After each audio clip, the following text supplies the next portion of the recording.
In the lively village of Kibora, Mama Adika was a woman everyone respected and quietly feared. She wasn't just known for her wealth, which seemed to stretch endlessly despite no one ever seeing her work. It was her sharp mind and the air of mystery around her past that made people whisper when she walked by. She wasn't like the other grandmothers who told gentle stories by the fire. Mama Adika held her head high, eyes always watching, as though she knew something the rest of the village didn't. She raised her two grandsons, Jabali and Tendo, after a fire took their parents when they were just boys. The villagers pitied the children, calling Mama Adika a saint for taking them in. But the way she looked at them, with a mix of fierce love and heavy sadness, made people wonder if there was more to the story. Rumors ran wild. Some said Mama Adika had made a deal with dangerous people in a distant land, trading something priceless for her fortune. Others believed she had found hidden treasure in the mountains and kept it secret. A few even whispered she wasn't the boys' real grandmother at all, but a woman who took them in to cover up something unspeakable. Whatever the truth was, one thing was clear: her wealth wasn't ordinary, and neither was she. Jabali was never the kind of boy who accepted less.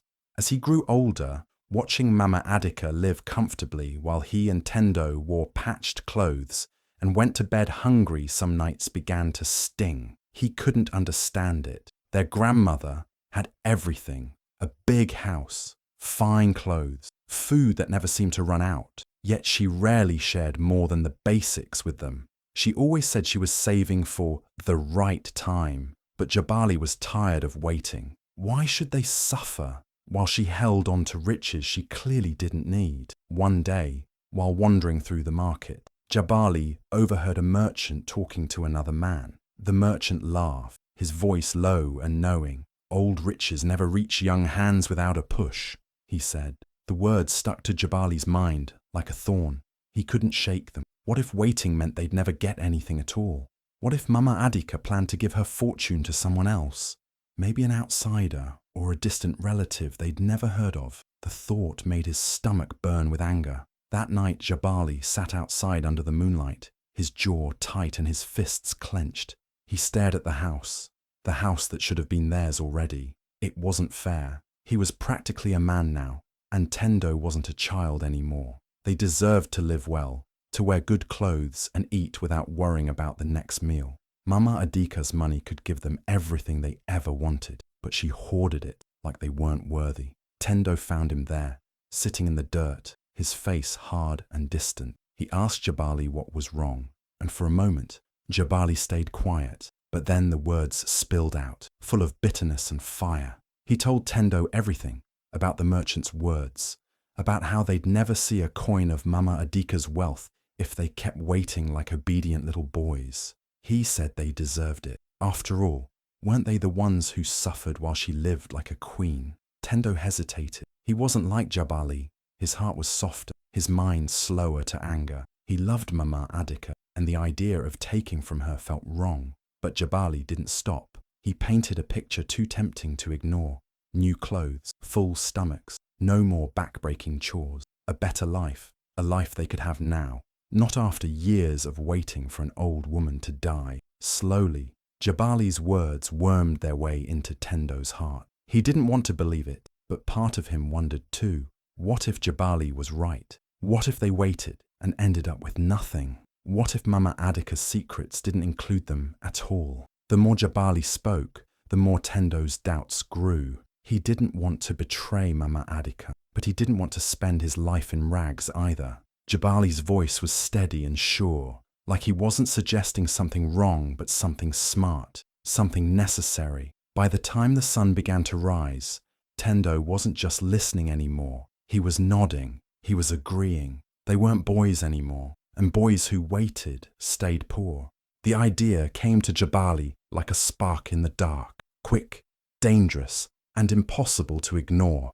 Watching Mama Adika sit comfortably in her chair, wrapped in her fine shawl, while they struggled to find enough food, made something snap inside him. She wasn't going to give them her wealth. He knew that now. She would let them suffer, let them waste their youth scraping by, all while her fortune sat untouched. He wasn't going to let that happen. If she wouldn't hand it over, they would take it. One evening, after another meal of dry bread and boiled roots, Jabali turned to Tendo. His voice was low, steady, like he was talking about something ordinary, not something that would change everything forever. He said they needed to stop waiting for Mama Adika to die. She was old but strong, and she could live for years. By then, they'd be grown men with nothing to show for their lives. His voice didn't shake when he said it. They had to help her go sooner. It was the only way. Tendo froze, his heart racing. He stared at his brother, waiting for him to laugh, to say he was joking, but Jabali's face was cold and serious. He wasn't joking. He told Tendo about a poisonous root called Nyoka's kiss, snake's kiss. He said it wouldn't make her suffer. It would be peaceful, like she went to sleep and never woke up. No pain, no suspicion. Tendo's stomach twisted. He couldn't believe what Jabali was suggesting. Mama Adika wasn't cruel. She loved them. She raised them when no one else would. But Jabali didn't stop. He reminded Tendo how they slept on a straw mat while she slept on a feather bed, how she wore fine robes while they wore patched clothes, how she ate meat while they filled their stomachs with scrap. He painted a picture of what their lives could be. No more hunger, no more chores, no more feeling like servants in their own home. The words hit Tendo hard. He hated the thought of hurting Mama Adika, but he hated being poor too. He hated watching Jabali's anger grow, hated feeling like they were stuck in a life that wasn't theirs. He wanted to believe things would get better on their own, but deep down, he knew they wouldn't. Jabali was right. If they didn't take the wealth now, they might never see it. For days, Tendo wrestled with the idea. He avoided Jabali, hoping the plan would go away, but it didn't. Jabali's eyes followed him everywhere, burning with frustration. He stopped talking about the future. He stopped talking at all. Tendo couldn't stand it. He felt like he was being pulled in two directions: loyalty to Mama Adika and loyalty to his brother. One night, as the sun bled red over the village, Tendo found Jabali outside. His brother didn't say a word. He didn't have to. Tendo's voice was barely a whisper when he spoke. "I'll do it." His heart felt heavy, but the words were out, and there was no taking them back. Jabali's face didn't soften. He didn't comfort him. He only nodded and said, "Tomorrow." Mama Adika's favourite meal was goat stew, seasoned with wild herbs from the hills. She always said it reminded her of her youth. The next day, when she asked for it, Jabali looked at Tendo across the room. This was it. Tendo's hands trembled as he chopped the herbs. His throat felt tight, like he couldn't breathe. Jabali handed him the small pouch of crushed root, his eyes dark and steady. Tendo stared at the powder, his heart pounding so hard he thought Mama Adika would hear it from the other room. He sprinkled the poison into the pot, his hands shaking so badly the powder dusted the air. He stirred it in and watched it disappear. Just another ingredient in the stew. It looked the same, smelled the same. When they called Mama Adika to eat, she smiled at them the way she always did, warm, trusting, full of love. Tendo looked away. Tendo looked away. He couldn't meet her eyes. His chest felt like it would explode, but it was too late to turn back now. Mama Adika took her first bite, humming happily. "You boys are getting better at cooking," she said with a chuckle. Tendo's throat burned. He couldn't tell if it was from guilt or the tears he refused to let fall. Jabali sat quietly, watching her with cold, waiting eyes. Jabali worked with a cold, determined focus as he crushed the root into a fine powder. The poisonous plant, known as Nyoka's kiss, was hard to find, but he found it. It was said to bring a quiet, painless death, leaving no trace. He made sure it was ground perfectly smooth so it would dissolve easily into the stew. Beside him, Tendo sat silently, his face pale, his heart pounding so loudly he thought Jabali might hear it. His hands shook, but he didn't stop his brother. He couldn't anymore. They had come too far. When the stew was ready, the smell filled the room. Rich, warm, comforting. Mama Adika's favourite. She had always loved goat stew, seasoned with wild herbs from the hills. It reminded her of the days when she was young and strong. She walked into the room, her face lighting up when she saw the meal waiting for her. "Ah, my boys," she smiled, her eyes soft and full of pride. "You've made my favorite. You're too good to me." Tendo felt his chest tighten.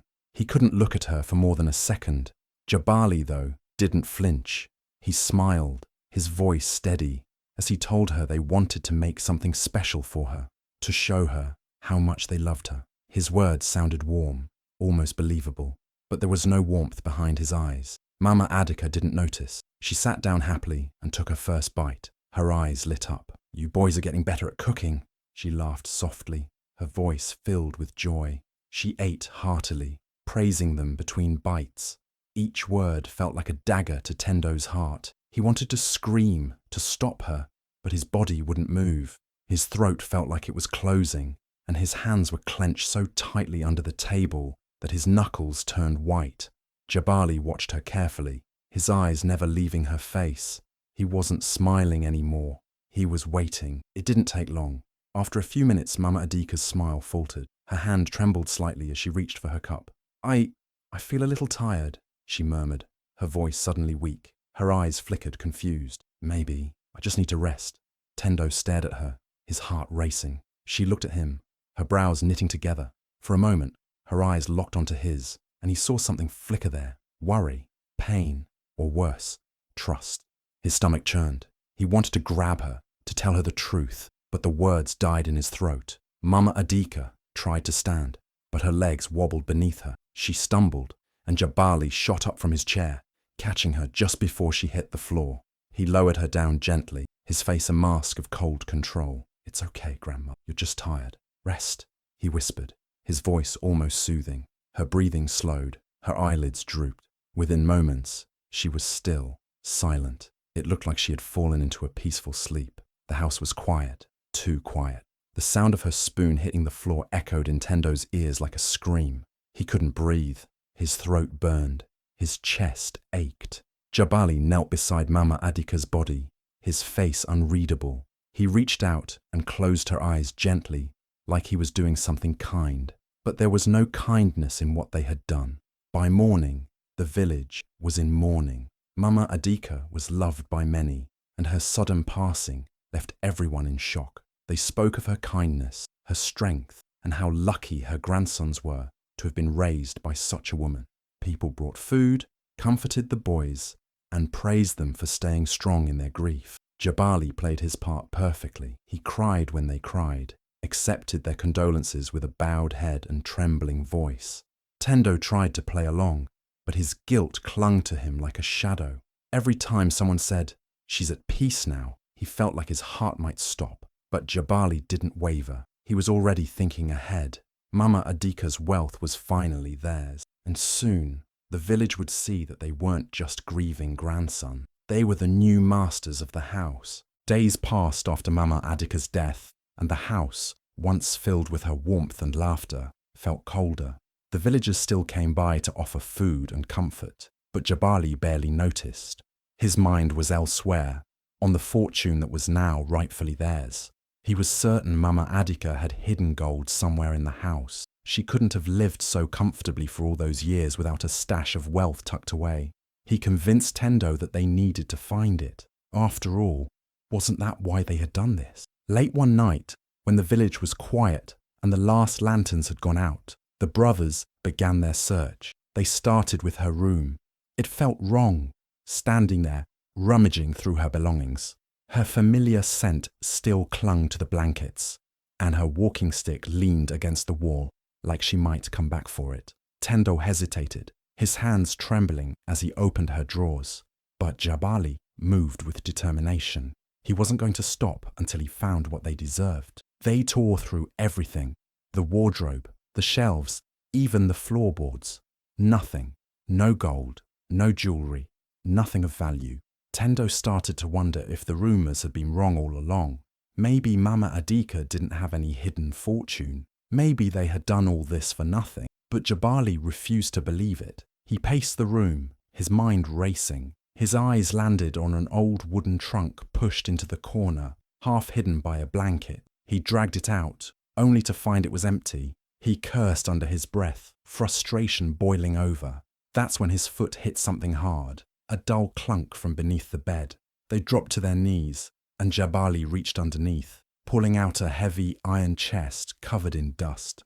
It was locked tight, the metal rusted but still strong. The brothers stared at it, breathless. This had to be it, Mama Adika's treasure, the gold they had dreamed of. Their new life was just on the other side of that lock. Jabali didn't hesitate. He grabbed a heavy metal rod from the fireplace and began smashing the lock. The clang echoed through the house, but he didn't care. Each strike felt like he was breaking the chains that had kept them poor and powerless. Tendo watched, his stomach twisting into knots. Something about the chest didn't feel right. It wasn't decorated or polished like a treasure chest should be. It looked more like something meant to stay buried. The lock finally gave way with a sharp crack, and the lid creaked open. Both brothers leaned in, expecting to see gold coins, jewelry, maybe even the gemstones they had heard stories about. But there were no riches inside. No gold, no jewels, just old yellowed papers and a thick sealed envelope covered in dust. Jabali stared in disbelief. His hands shook as he grabbed the envelope, his voice low and strained. "What is this?" he muttered, his anger barely contained. Tendo leaned closer, squinting at the faded words scrawled across the front. "The truth you weren't meant to know." The room felt colder somehow, like the shadows had crept in closer. Tendo's throat felt dry. He didn't know what they had expected to find, but it wasn't this.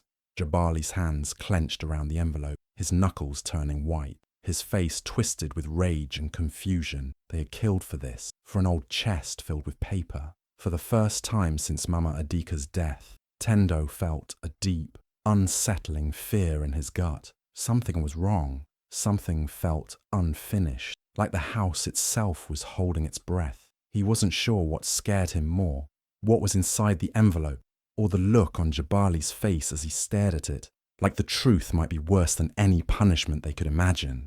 Jabali's hands trembled as he tore open the dusty, sealed envelope. The paper inside was old and fragile, but the ink was still clear and strong. Tendo watched, his heart pounding so loudly he could barely hear his brother's shaky breaths. Jabali unfolded the letter slowly, his fingers twitching with impatience. Neither of them spoke. The air felt thick, heavy with something they didn't understand yet, but were about to. The letter began with words they never expected to see. "My dear boys, Jabali and Tendo." Tendo's chest tightened. It was Mama Adika's handwriting, neat and familiar. For a moment it felt like she was still there, speaking to them from beyond the grave. Jabali kept reading, his voice low and uneven. "I have carried a terrible weight all these years, one I never had the courage to tell you while I was alive. The truth is, I am not your real grandmother." The words hit like a hammer. Tendo felt the floor tilt beneath him. His head spun. Not their grandmother. His mind raced, trying to make sense of it. How could that be true? She had raised them, comforted them, loved them. She was the only family they ever knew. Jabali's voice faltered for a second, but he forced himself to keep reading. "Your real parents were good people, wealthy traders who travelled far and wide. They weren't just rich in money, but in kindness. They were loved by many. But I took that from them. I took everything." The room seemed to close in around them. Tendo's stomach twisted painfully. He stared at his brother, but Jabali wouldn't meet his eyes. His face was pale, his jaw clenched so tightly, his teeth looked like they might crack. "I was a desperate woman back then," the letter continued. "Poor, alone, angry. Your parents welcomed me when no one else would. They trusted me, but I betrayed that trust. In a moment of greed and rage, I killed them." Tendo's breath caught in his throat. His heart felt like it stopped beating for a second. He wanted to stop listening, but he couldn't. The words pulled him in like a terrible, unstoppable current. "I never meant to keep you. I planned to leave you behind, thinking you were too young to remember. But when I looked at you, two helpless, innocent boys, I couldn't do it. I couldn't leave you. My guilt became my prison. I took you in, pretending to be your grandmother, hoping to make up for what I stole from you. I tried to give you a better life than I ever had, even though I didn't deserve to raise you." Tendo's throat burned. His eyes stung with tears he didn't want to let fall. All those years, everything they thought they knew about their lives was a lie. Mama Adika wasn't their protector. She was their parents' murderer, but the letter wasn't finished. Jabali's hands were shaking so hard now. The paper rustled loudly as he tried to keep reading. The wealth you think is mine was never truly mine. It belonged to your parents. I hid it away, intending to give it to you when you were older, when you could choose the life you wanted. It was never meant to be mine. It's always been yours.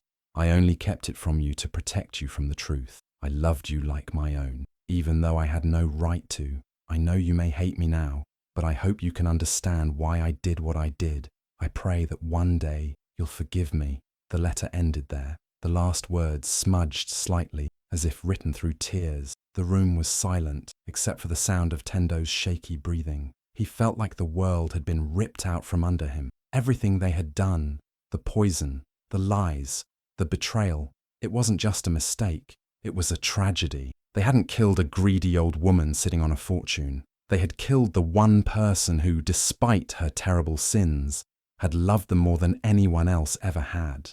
Jabali didn't say a word. He stared at the letter, his face unreadable, his knuckles white from gripping the paper too tightly. The truth they had wanted so badly wasn't gold or jewels.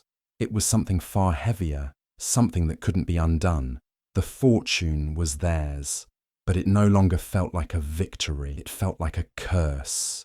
Tendo's chest tightened, his throat burning as the weight of the truth crashed down on him. The letter shook in his hands, but his whole body trembled even more. His heart pounded so hard it hurt, and his breath came in sharp, broken gasps.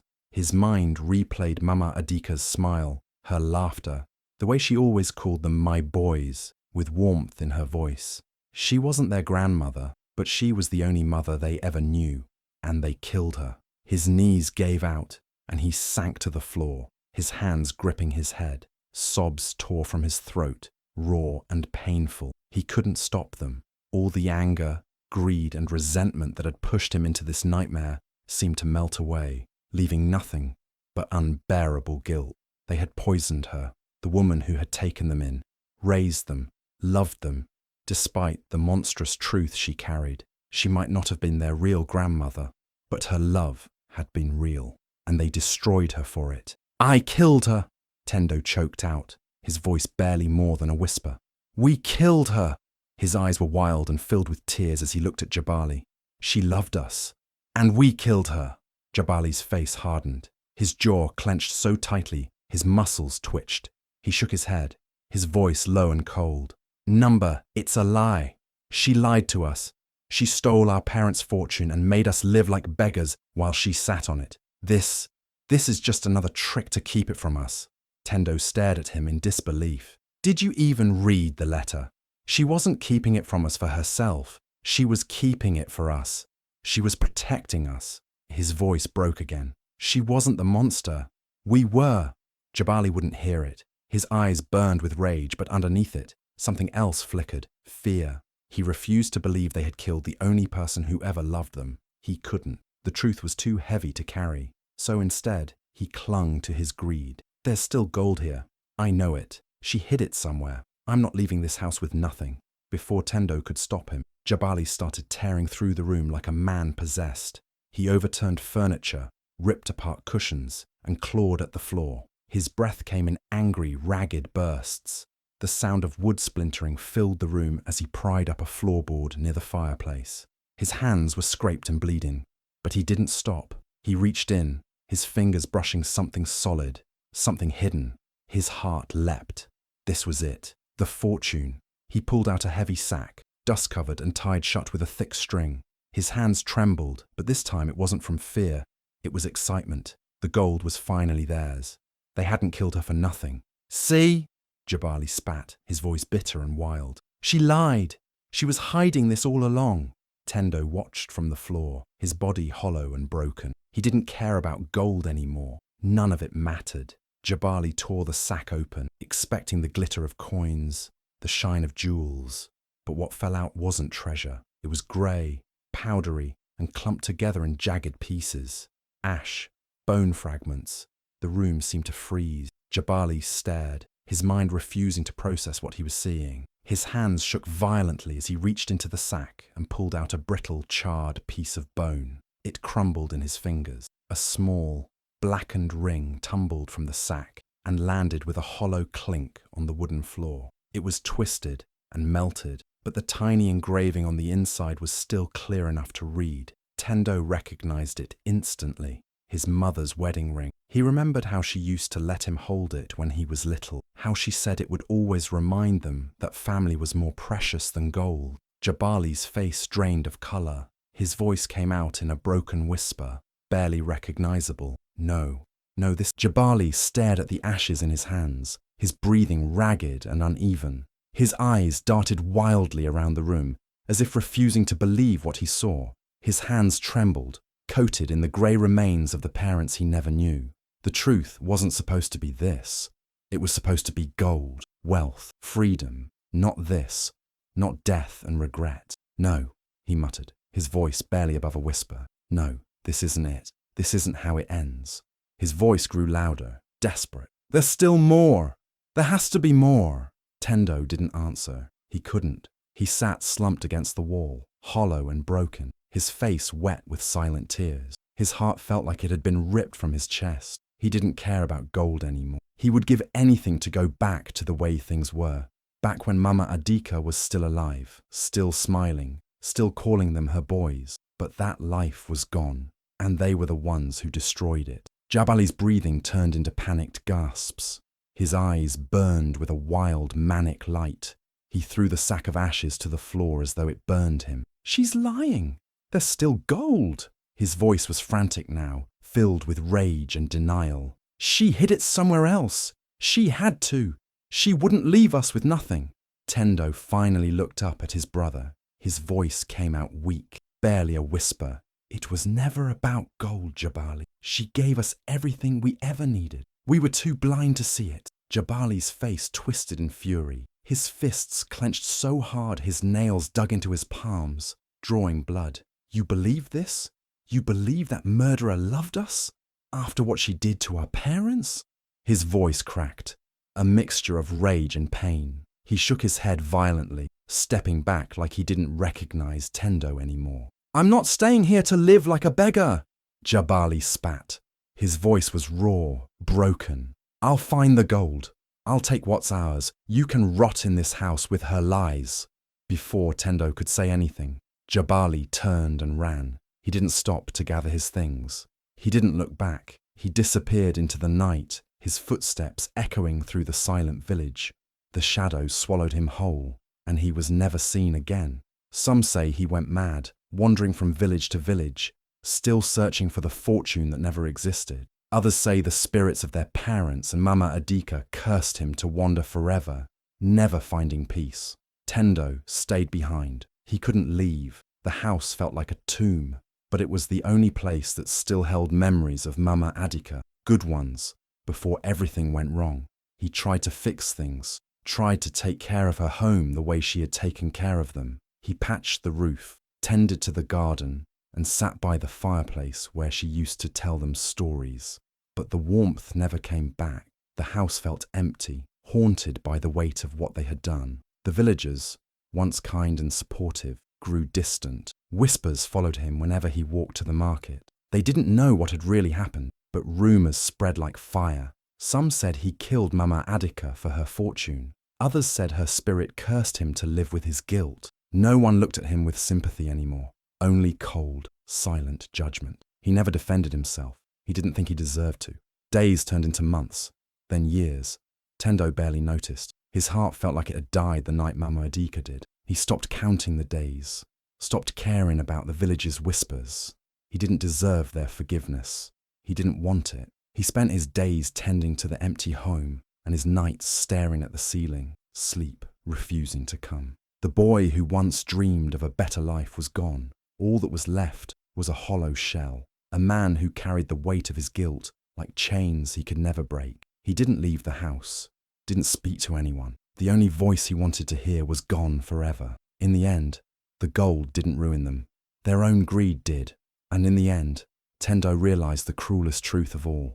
Mama Adika's love had been the only treasure they ever truly had, and they had thrown it all away. The sun rose slowly over the village of Kibora, casting long shadows over the quiet gravesite. Mama Adika's resting place sat beneath an old, sturdy baobab tree, its roots winding deep into the earth like the history of the village itself. The air was still, heavy with the weight of all that had happened. The village elder, a man who had watched generations grow and fall, stood by her grave, his face carved with sorrow. He had known Mama Adika for most of his life, known her strength, her kindness, and the burden she carried in silence. Now, her life was reduced to whispers and tragedy, her love repaid with betrayal. But the elder believed her story shouldn't end with grief. It deserved to be remembered, not for the way it ended, but for the lesson it left behind. He ordered a stone to be placed at her grave. It wasn't flashy or grand, just a simple, smooth slab of granite from the nearby hills. But the words carved into it would be remembered long after the stone weathered and cracked. A life stolen is a life lost. A heart betrayed is a heart forever broken. The villagers gathered in silence, their faces somber. Children clung to their mothers, and the elders bowed their heads. They didn't speak of Mama Adika's wealth anymore. The gold no longer mattered. What mattered was the pain that greed had brought, how it had turned two boys she loved into her murderers, how it had shattered a family and left nothing but ashes. Jabali's name became a hushed warning, spoken only when children misbehaved or when tempers flared over money. Parents would say, "Don't let greed make you a Jabali." They told his story, not as a legend of lost treasure, but as a caution. No fortune is worth losing your soul. Tendo remained in the village, but he was no longer the boy they once knew. He walked slowly, his shoulders hunched as though the weight of his guilt had broken him. He rarely spoke, and when he did, his voice was quiet, hollow. Some pitied him, others turned away, believing he had gotten what he deserved. He never argued. He accepted their judgment because deep down, he agreed with them. He visited Mama Adika's grave every evening, sitting beneath the baobab tree as the sun set, painting the sky in fiery oranges and soft purple. He never spoke a word. He just sat there, his head bowed, as if waiting for forgiveness that would never come. The village moved on, but the tale of Jabali and Tendo remained. It wasn't told like the old stories of vengeful spirits or cursed gold. It was a different kind of warning, one that felt more real, more personal. It wasn't the fear of supernatural punishment that haunted them, but the truth that greed could twist even the closest of families into strangers and turn love into something poisonous. Years passed, and new generations grew up hearing the story. They didn't remember Jabali's face or Tendo's voice, but they remembered the lesson. When disputes arose, someone would always remind them of the stone at Mama Adika's grave. It was a quiet reminder that some things once broken could never be put back together. The baobab tree continued to grow, its branches stretching wider and taller each year. Birds nested in its limbs, and children played beneath its shade, never knowing the weight of the past it stood over.